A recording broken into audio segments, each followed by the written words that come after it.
യേശയ്യാ പ്രവാചകന്റെ ഗ്രന്ഥം ദൈവപിതാവിൻ്റെ സർവാധിപത്യത്തെയും അവിടുത്തെ പരിശുദ്ധിയെയും ഉദ്ഘോഷിക്കുന്ന ഒരു ഉത്കൃഷ്ട പ്രവചന സമാഹാരമാകുന്നു. മനുഷ്യകുലത്തെ വീണ്ടെടുക്കുന്നതിനായി പീഡിതനായ ദാസനായി ആഗതനാകുന്ന പുതിയ നിയമത്തിലെ മിശിഹായെക്കുറിച്ചുള്ള ദൈവിക വാഗ്ദാനം ഇതിൽ അതിസ്പഷ്ടമായി പ്രതിധ്വനിക്കുന്നു. അനുഷ്ഠാനങ്ങളിലെ ബാഹ്യമായ ആചാരങ്ങൾക്കല്ല, അന്തരംഗത്തിലെ സത്യസന്ധതയ്ക്കാണ് പ്രാധാന്യമെന്ന് യേശയ്യാ പ്രവാചകൻ ആവർത്തിച്ച് നമ്മെ ഓർമ്മിപ്പിക്കുന്നു. ആത്മീയ അന്ധതയും സ്വയം പര്യാപ്തതയും മനുഷ്യനെ അധപതനത്തിലേക്ക് നയിക്കുന്നുവെന്നും ദൈവത്തിൻ്റെ വഴികൾ നമ്മുടേതിനേക്കാൾ അത്യുന്നതങ്ങളിലാണെന്നും പ്രവാചകൻ ഓർമ്മിപ്പിക്കുന്നു.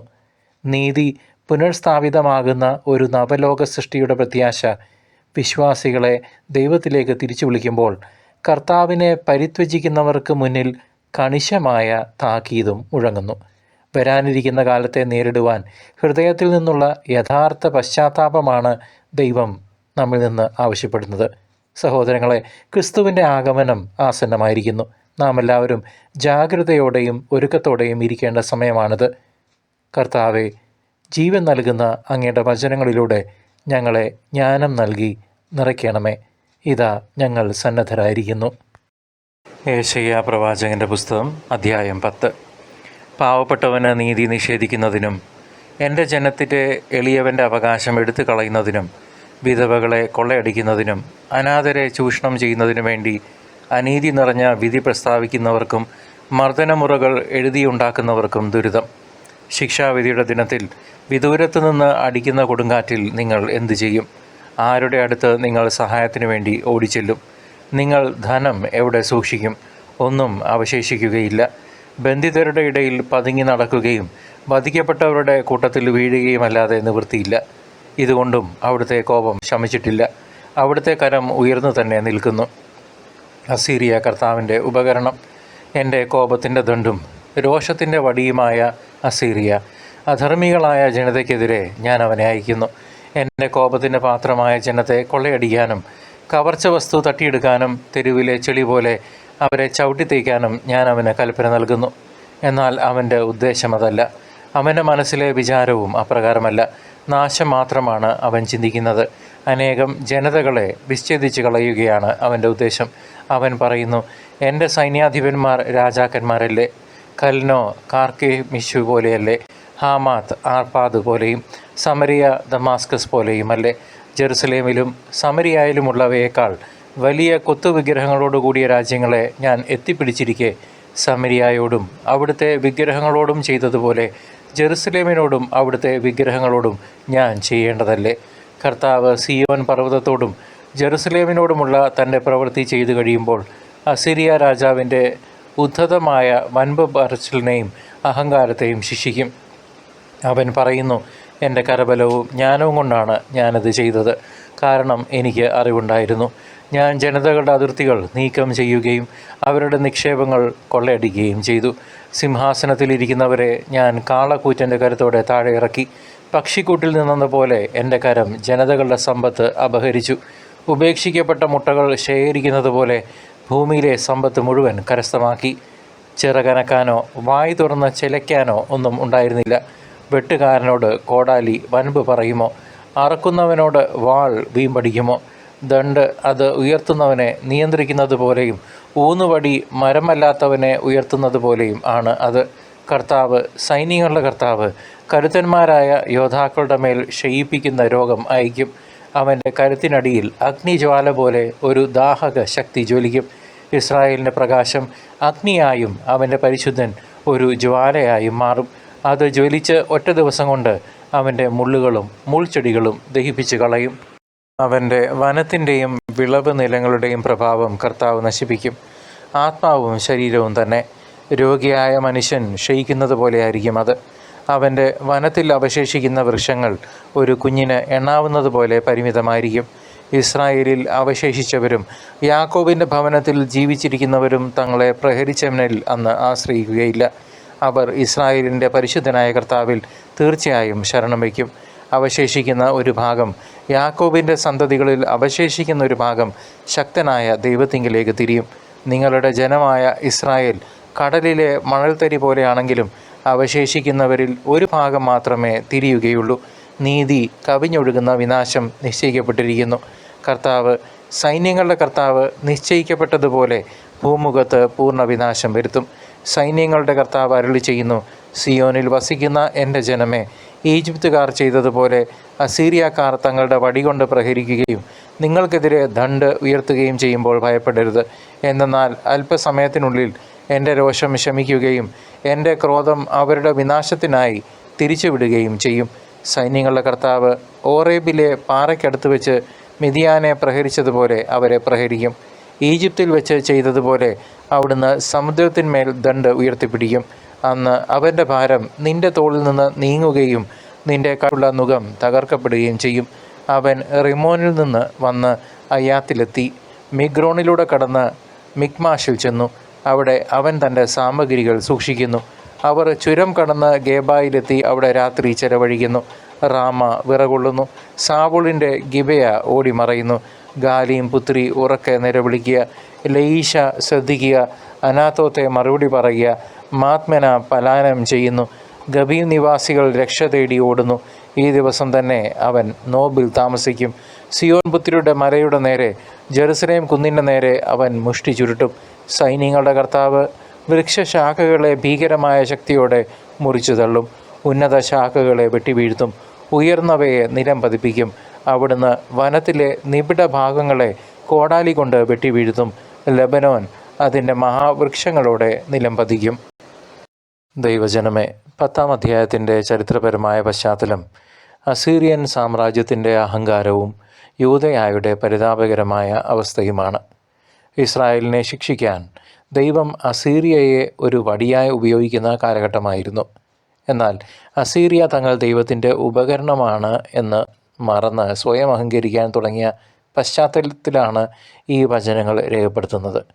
നീതിരഹിതമായ നിയമങ്ങൾ നിർമ്മിക്കുന്ന ഭരണാധികാരികൾക്കെതിരെയുള്ള ദൈവത്തിൻ്റെ താക്കീതാണിത്. അധികാരത്തിൻ്റെ ഹുങ്കിൽ പാവപ്പെട്ടവരെ അടിച്ചമർത്തുന്നവർ ദൈവത്തിൻ്റെ ന്യായവിധി നേരിടേണ്ടി വരുമെന്ന് പ്രവാചകൻ വ്യക്തമാക്കുന്നു. അനീതി പ്രവർത്തിക്കുന്നവർക്ക് ലഭിക്കുന്ന ശിക്ഷയെക്കുറിച്ചുള്ള പ്രവചനമാണ് ഈ അധ്യായത്തിൻ്റെ കാതൽ. അനാഥരെയും വിധവകളെയും ചൂഷണം ചെയ്യുന്നവർക്ക് ദൈവത്തിൻ്റെ സന്ദർശന ദിവസം എന്ത് സംഭവിക്കുമെന്ന് യേശയ്യ ചോദിക്കുന്നു. അസീറിയ എന്ന ശിക്ഷാപടി തകർക്കപ്പെടുമെന്നും ഇസ്രായേലിൻ്റെ ഒരു ശിഷ്ടഭാഗം രക്ഷിക്കപ്പെടുമെന്നും ദൈവം വാഗ്ദാനം ചെയ്യുന്നു. സകല ജനതകളുടെ മേലുള്ള ദൈവത്തിൻ്റെ പരമാധികാരം ഇവിടെ വെളിപ്പെടുത്തുന്നു. ഭൗതിക ശക്തിയല്ല സഹോദരങ്ങളെ, മറിച്ച് ദൈവത്തിൻ്റെ നീതിയാണ് ലോകത്തെ ഭരിക്കുന്നതെന്ന് ഈ അധ്യായം ഉറക്കെ പ്രഖ്യാപിക്കുന്നു.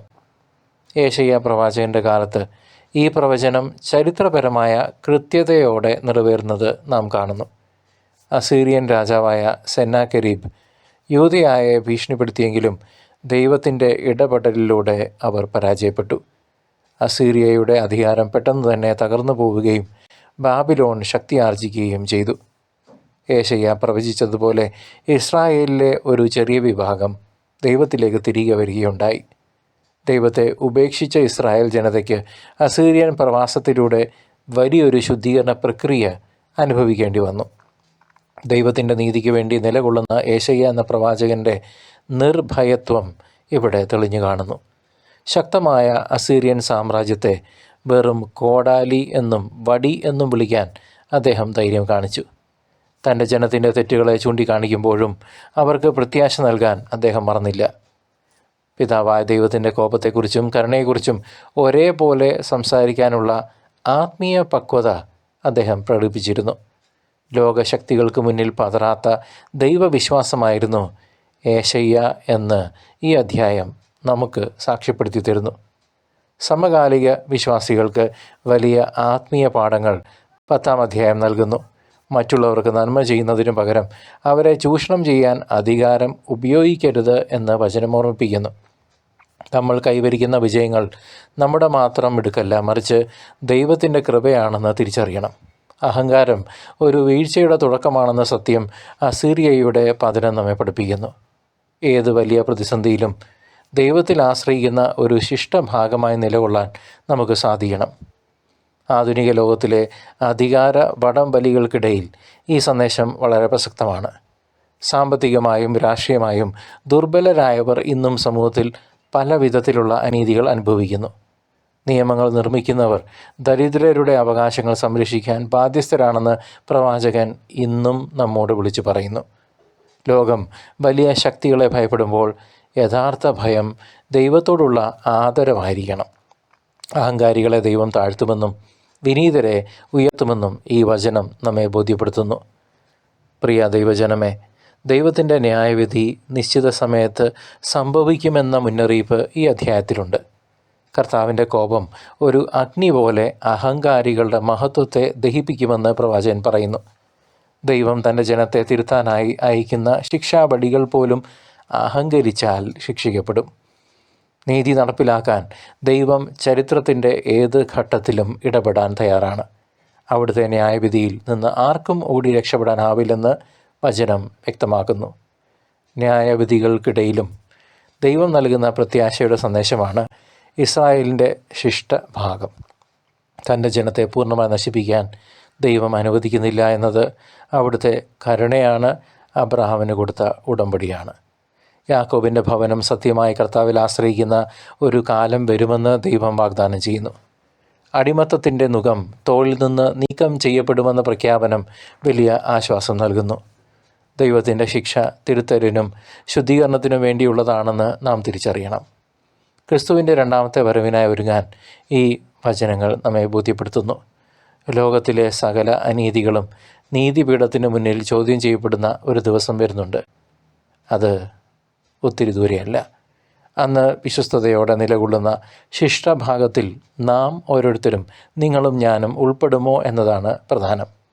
കർത്താവിൻ്റെ വരവ് അഹങ്കാരികൾക്ക് ഭീതിയും വിനീതർക്ക് വിമോചനവും നൽകുന്നതായിരിക്കും. അവിടുത്തെ രാജ്യത്തിൻ്റെ പൂർണ്ണതയ്ക്കായി നാം ആത്മീയ ജാഗ്രതയോടെ കാത്തിരിക്കേണ്ടതുണ്ട്. വിശ്വാസത്തിൽ ഉറച്ചു നിൽക്കാൻ പ്രേരിപ്പിക്കുന്ന ഒരു വലിയ ആഹ്വാനം ഇവിടെയുണ്ട്. ലോകത്തിലെ ഭീഷണികൾ കണ്ട് നാം ഒരിക്കലും തളർന്നു പോകരുത്. ദൈവം ചരിത്രത്തിൻ്റെ നാഥനാണെന്നും സകലതും അവിടുത്തെ നിയന്ത്രണത്തിലാണെന്നും വിശ്വസിക്കുക. അനീതിക്കെതിരെ ശബ്ദമുയർത്താനും പാവപ്പെട്ടവരോട് ചേർന്ന് നിൽക്കാനും നമുക്ക് സാധിക്കണം. യേശയ്യാ പ്രവാചകൻ പകർന്നു തരുന്ന ഈ പ്രത്യാശ നമ്മുടെ ജീവിതങ്ങളെ ധന്യമാക്കട്ടെ. നമ്മുടെ പൂർവികർ വചനത്തിലൂടെ ആർജിച്ച ആത്മീയ കരുത്ത് നമുക്കുമുണ്ടാകണം. വചനം വായിക്കുകയും ധ്യാനിക്കുകയും ചെയ്യുന്നത് നമ്മുടെ ആത്മാവിന് വെളിച്ചം നൽകും. സഭയുടെ പ്രബോധനങ്ങളിലൂടെ ദൈവഹിതം തിരിച്ചറിയാൻ നമുക്ക് ഓരോരുത്തർക്കും പരിശ്രമിക്കാം. പാപത്തിൻ്റെ നുകം പൊട്ടിച്ചെറിയാൻ ദൈവത്തിൻ്റെ കൃപയ്ക്കായി നമുക്ക് പ്രാർത്ഥിക്കാം. അനുദിന ജീവിതത്തിൽ ക്രിസ്തു സാക്ഷികളായി ജീവിക്കാൻ ദൈവം നമ്മെ ഓരോരുത്തരെയും അനുഗ്രഹിക്കട്ടെ. പിതാവായ ദൈവം തൻ്റെ വചനത്തിലൂടെ നമ്മെ നയിക്കുകയും സംരക്ഷിക്കുകയും ചെയ്യട്ടെ. എല്ലാ അഹങ്കാരങ്ങളും ഉപേക്ഷിച്ച് ദൈവത്തിൻ്റെ സന്നിധിയിൽ വിനീതരാകാൻ നമുക്ക് ഒരുമിച്ച് ശീലിക്കാം. ലോകത്തിൻ്റെ വെല്ലുവിളികളിൽ പതറാതെ ദൈവത്തിൻ്റെ വാഗ്ദാനങ്ങളിൽ വിശ്വസിച്ച് നമുക്കും മുന്നേറാം. സത്യത്തിലും നീതിയിലും അധിഷ്ഠിതമായ ഒരു സമൂഹം കെട്ടിപ്പടുക്കാൻ നമുക്ക് കൈകോർക്കാം. കർത്താവായ യേശുവിൻ്റെ സമാധാനം നമ്മോടുകൂടെ എപ്പോഴും ഉണ്ടായിരിക്കട്ടെ. ആമേൻ.